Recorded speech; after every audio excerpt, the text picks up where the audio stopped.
മലങ്കര പുനരൈക്യ പ്രസ്ഥാനത്തിന്റെ സ്ഥാപകനും തിരുവനന്തപുരം അതിരൂപതയുടെ പ്രഥമ മെത്രാപ്പോലിത്തായും ബദനി ആശ്രമത്തിന്റെയും ബദനി മഠത്തിന്റെയും സ്ഥാപകനുമായ ദേവദാസൻ ആർച്ച് ബിഷപ്പ് മാർ ഇവാനിയോസ് മെത്രാപ്പോലിത്തായെ ധന്യൻ പദവിയിലേക്ക് ഫ്രാൻസിസ് മാർപ്പാപ്പ ഉയർത്തി. വിശുദ്ധരുടെ നാമകരണ നടപടികൾക്കായുള്ള കാര്യാലയത്തിന്റെ പ്രിഫെക്ട് കർദിനാൾ മർച്ചേലോ സെമറാനോ ഇത് സംബന്ധിച്ച പരിശോധനാ റിപ്പോർട്ട് പരിശുദ്ധ ഫ്രാൻസിസ് മാർപ്പാപ്പയ്ക്ക് നൽകിയിരുന്നു. ഇതോടൊപ്പം മറ്റ് 3 പേരെ വിശുദ്ധരായും 2 പേരെ രക്തസാക്ഷികളായും 5 പേരെ ധന്യരായും മാർപ്പാപ്പ പ്രഖ്യാപിച്ചിട്ടുണ്ട്.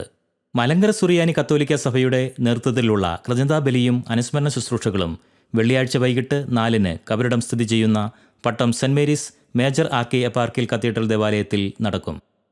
1882 സെപ്റ്റംബർ 21-ന് മാവേലിക്കര പുരാതനമായ പണിക്കരു വീട്ടിൽ തോമാ പണിക്കരുടെയും അന്നമ്മയുടെയും മകനായി ജനിച്ച ഗീവർഗീസ് നാട്ടിലെ പ്രാഥമിക പഠനങ്ങൾക്കു ശേഷം 1897 കോട്ടയം MD സെമിനാരി ഹൈസ്കൂളിൽ ചേർന്നു.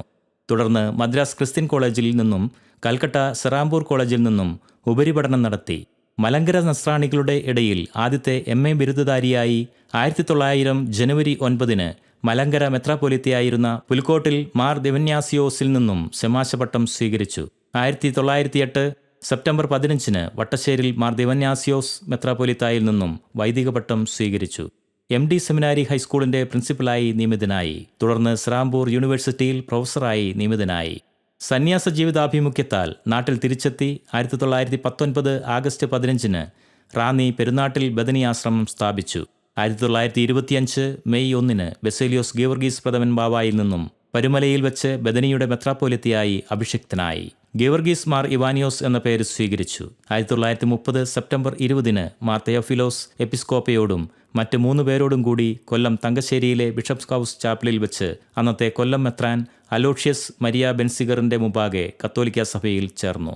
1932 റോമിലേക്ക് നടത്തിയ യാത്രയെ തുടർന്ന് 11-ാം പിയൂസ് മാർപ്പാപ്പയിൽ നിന്നും പാലിയം സ്വീകരിച്ചു. 1932 ജൂൺ 11-ന് സാർവത്രിക സഭയിൽ മലങ്കര സുറിയാനി കത്തോലിക്ക ഹൈറാർക്കി സ്ഥാപിതമായി.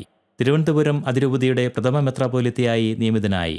1953 ജൂലൈ 15-ന് കാലം ചെയ്തു. പട്ടം സെന്റ് മേരീസ് കത്തീഡ്രൽ ദേവാലയത്തിൽ കബറടങ്ങി. 1998 ഫെബ്രുവരി 25-ന് വിശുദ്ധ നാമകരണ നടപടികൾ സഭ ഔദ്യോഗികമായി ആരംഭിച്ചു. 2007 ജൂലൈ 14-ന് കർദിനാൾ മാർ ബസേലിയോസ് ക്ലീമീസ് കത്തോലിക്ക ബാവ ദേവദാസനായി പ്രഖ്യാപിച്ചു.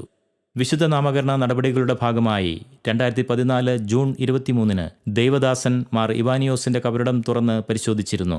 അദ്ദേഹത്തിന്റെ പേരിലുള്ള ഗ്രന്ഥങ്ങളുടെയും കത്തുകളുടെയും പരിപൂർണമായ പരിശോധന പൂർത്തിയാക്കി 1,00,000 പേജോളം വരുന്ന റിപ്പോർട്ട് റോമിലേക്ക് സമർപ്പിച്ചു.